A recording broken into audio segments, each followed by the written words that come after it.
January 4th, 2024. This is the first day I started playing Bloodlust. As I played on my 60Hz laptop, I had realized that with enough time and patience, I could conquer this legendary extreme demon.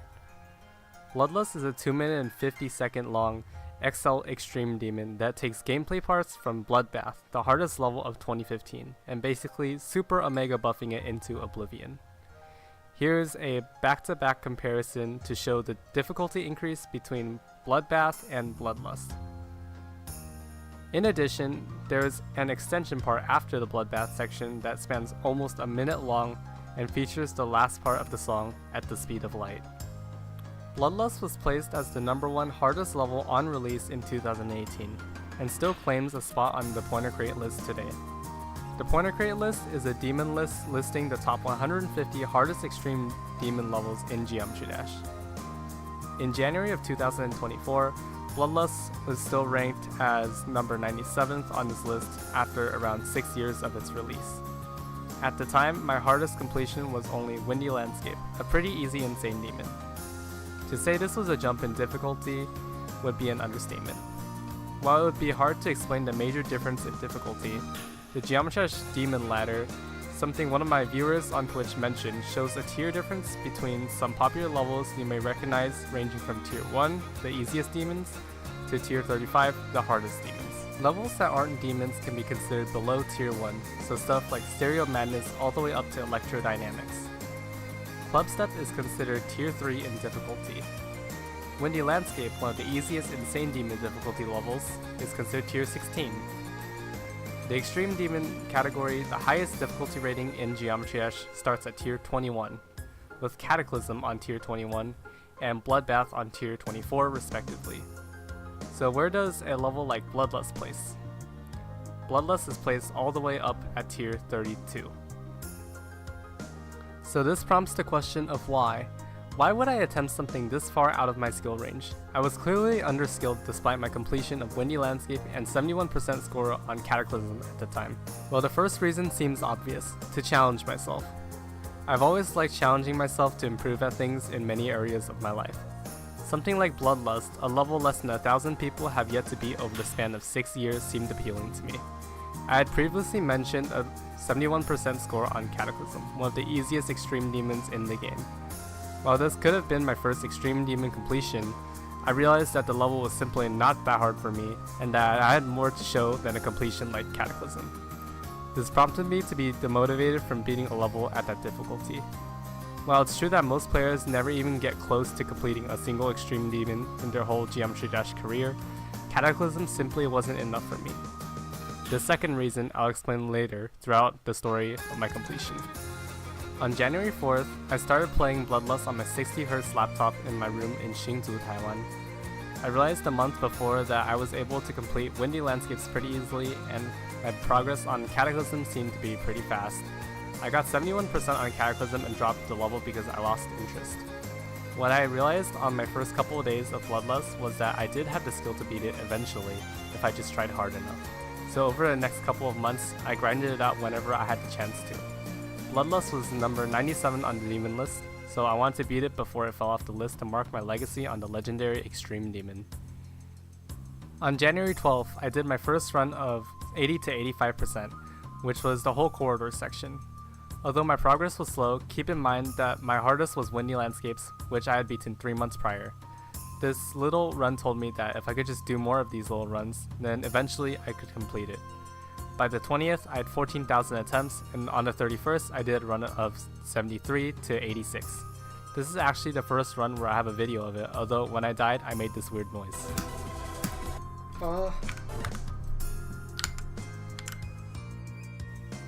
This was also when I started playing Bloodlust on 240Hz for the first time, as I had a 240Hz monitor in California.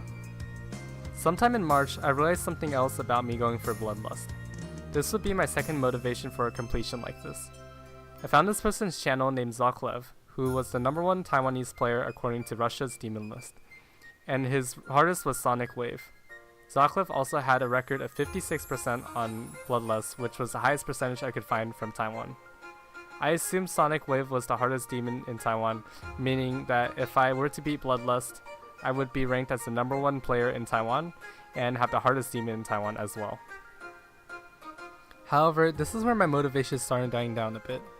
I was struggling with the first 5% as the mini ship is just stupid. The part after Crack's UFO also never seemed to get consistent. I also just realized how much harder the level was with its extremely long length. Even though I could do runs on this level, a full completion seemed nowhere near close. I became demotivated and failed to put in a large amount of attempts between April till the end of summer. I honestly tried a few times, but I couldn't put in nearly the same amount of time into beating Bloodlust as I did earlier on into the year. I had still planned on beating Bloodlust, but it was really difficult for me to stay motivated. On May 24th, I got a run of 30% to 60%, and on June 12th, I made it to the drop from 0 for the first time. And then I got 40% on June 15th. I got 44% sometime after that, but didn't play much for a while. Passing the 42 to 45% area was too hard for me. This section I would later find out to be one of, if not the hardest parts of the level. Time skipping to the end of August, I decided to pick up Bloodlust again. It was also around this time where I bought a Seo device, which at first was hard to get used to because I've been playing on mouse since high school and mobile since 5th grade. One day, I decided to check out Geometry Dash on Twitch and found someone named Titan Yui. He was playing Bloodlust and had progressed a bit better than me, but I started tuning in to his streams every now and then. Watching him motivated me to pick up Bloodlust again and continue my journey to beating the legendary level. So I started grinding Bloodlust again. While I was grinding Bloodlust, Titan mentioned to me that streaming might help me stay motivated, so on September 20th, which was a Friday, I started my first stream. I started my first streams playing Bloodbath. Something I soon realized was that I had some nerves playing Geometry Dash in front of a small number of people coming in. So I failed to beat Bloodbath that Friday or Saturday. I decided to play Bloodbath off stream on Sunday and beat it pretty quickly. I promised to stream that Sunday, so I streamed Cataclysm and beat it in about 2 hours. During this time, I was under the impression that a Bloodlust completion would still be the hardest level beaten in Taiwan, but on October 2nd, I found a player named Silver062 who beats Shuketsu, which is way harder than Bloodlust. And to be honest, this was a bit annoying to me at first, however, I decided to focus on my own progression and continued grinding Bloodlust. Over the course of the next 3 months, I streamed Bloodlust every Friday, Saturday, and Sunday for around 2 to 4 hours each night. On September 8th, I had surprised myself by passing 42 to 45 section and fluking all of Etzer and getting 58%. This one really motivated me to continue playing, as seeing any progress after about 4 months was really a light at the end of the tunnel. On October 14th, I did a run of 47% all the way to 100%. This run was yet another sign that this was possible. By this point, my goal was to beat Bloodlust by the end of the year, so after the stream, I would start playing from 0 again. My next goal was to get to the extension part from 0, which is at 67%. I saw little to no progress from 0 ever since my 58% run, but regardless, I grinded it out. Nothing happened for a while until November 1st when I was streaming. There was almost no one in chat, as I was still growing pretty slowly at the time, but randomly I got a chat message from Zoink, the #1 player in the world. Short story, he gave me his blessings and told me extension today or tomorrow, which prompted me to grind out the level the next day after the stream ended. And I guess Zoink buff is real, because within 24 hours, I had managed to get 64 twice off stream, and proceeded to get my first extension run of 68%.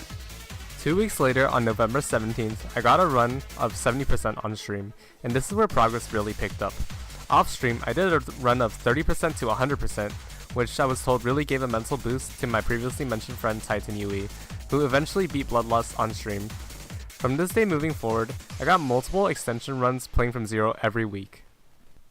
At this point, I started gaining a decent following on Twitch. Many viewers would come back and watch me play Bloodlust every weekend, which honestly made me really happy. It was also at this point that I realized that after beating Bloodlust, I would want to continue playing Geometry Dash because I really enjoyed seeing the same people popping into chat and talking to me. A week later, on November 30th, I fluked all the way to 86%. This score nearly made me pass out on stream. On Sunday, December 8th, I somehow got 95% and 96% on the same stream. I knew if I had just one more day after that I would have beaten the level, but I couldn't play the following Monday as I had finals for school. So the next week, I continued playing after my finals, and on Sunday, December 15th, I got 95% and 96% again, but with one key difference.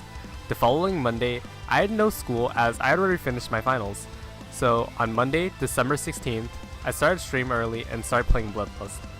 At first, progress seemed slow, but regardless, I kept playing, and after only 53 minutes into stream, this happened.